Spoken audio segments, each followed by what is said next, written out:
Hi, I'm Allison Dorsey. This is Allie's Super Short Show. Welcome back to the channel and thank you so much for watching. This is part 2 on a short history of Google, so if you haven't seen part 1, I encourage you to check the link in the description below. Last time we talked about the founding of Google and the two men who made it possible.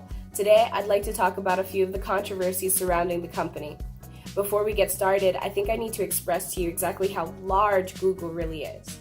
Google Inc. shuffled around its divisions and officially became Alphabet Inc. in October of 2015. The aim of this was to make the individual business units run more smoothly and faster. Alphabet Inc. is divided into two main units, Google and Other Bets. Other Bets is actually a collection of a bunch of other companies, some of which include Verily, which focuses on healthcare and disease prevention like smart contact lenses that can monitor your blood sugar. Calico, which has invested millions of dollars into research with the goal of making human beings live forever. Jigsaw uses technology to solve geopolitical problems like extremism, harassment, and online censorship. And Waymo, the self-driving car project. If you'd like to see a video on why self-driving cars are so difficult to develop, please leave me a comment in the comment section below. Alphabet Inc. is one of the largest companies on Earth, employing nearly 90,000 people at 78 offices in more than 50 countries. There are only 195 countries on Earth, so that is a lot. From here on out, I'll refer to all subsidiaries under Alphabet as Google for the sake of brevity. So now that you have an idea of the scope, let's get into some of the recent controversies surrounding Google. Just this week, Russian officials have accused Google of meddling in upcoming regional elections in Moscow. Yes, I hear the irony. On Tuesday, the Russian Central Election Commission sent an official letter to Google warning them not to meddle in Sunday's local elections by posting videos of Alexei Navalny's. Who is Alexei Navalny, you ask? Well, he is a Russian lawyer and political activist. He is a critic of corruption and of President Vladimir Putin. He has organized protests promoting political reform. He is currently about halfway through serving a 30-day jail sentence for breaking public protest laws.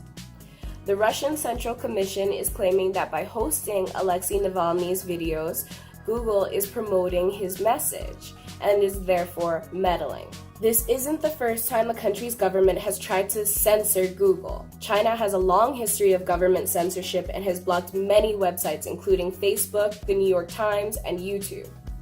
Google pulled its search from the country back in 2010 over this issue of censorship.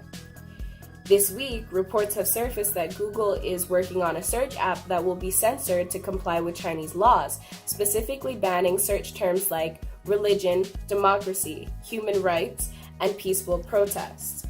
Many people are upset about this and are speaking against this censored version, but it's hard for me to tell if limited information is better than no information at all.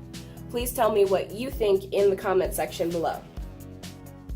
Moving on, back in 2013, the chairwoman of the United Kingdom's Public Accounts Committee, Margaret Hodge, accused Google of being devious, calculated, and unethical for their tax avoidance practices. The company has been able to avoid paying tens of billions of dollars in taxes to multiple countries using very complicated intercompany licensing agreements. In other words, one branch of the company earns some money in a country with high taxes, then uses another branch of the company in a different country with low or no taxes to manage patents or provide some sort of service for a fee nearly as high as what was earned in the first country. The earnings of branch A may be high, but the net profit is low after the expenses of branch B, so taxes are only paid on the net profits. This practice is completely legal and very common, if morally questionable. Google chairman Eric Schmidt claimed that this scheme is capitalism, and to an extent it is. Every company is always looking for the best way to earn more while keeping expenses at a minimum.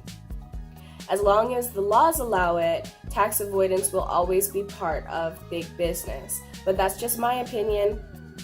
Back to the facts. Google also had some controversy over antitrust laws. The European Commission in the EU has pushed multiple competition law cases against Google. This commission has accused Google of abusing its position as most popular search engine to show its services over competitors. Also, Google used its connections from developing the Android operating system to make it impossible for third-party apps and other search engines to come pre-installed on mobile phones. The tech giant was even accused of preventing competing ad companies from selling ads to websites already using Google AdSense. Google has also faced controversy regarding users' privacy. Google has been approached by no less than 7 countries and the European Union over its user privacy policies. The tech company was asked by the EU to justify its policy for keeping information on an individual's internet searches for up to 2 years. The Czech Republic's Office for Personal Data and Protection has stopped Google Street View from taking pictures of new locations. In Germany, Google refused to give up illegally collected data from unsecured home wireless networks. While Google's official mission statement is to organize the world's information and make it universally accessible and useful, the unofficial one is simply, "Don't be evil." Do you think they've stayed true to that? I tell you the facts, and then my opinion, you share yours down below in the comment section. Thank you for watching this short history of Google. My name is Allison Dorsey. This is Allie's Super Short Show. If you liked this video and want to learn more, be sure to like, comment, and subscribe. I make videos Tuesdays and Thursdays.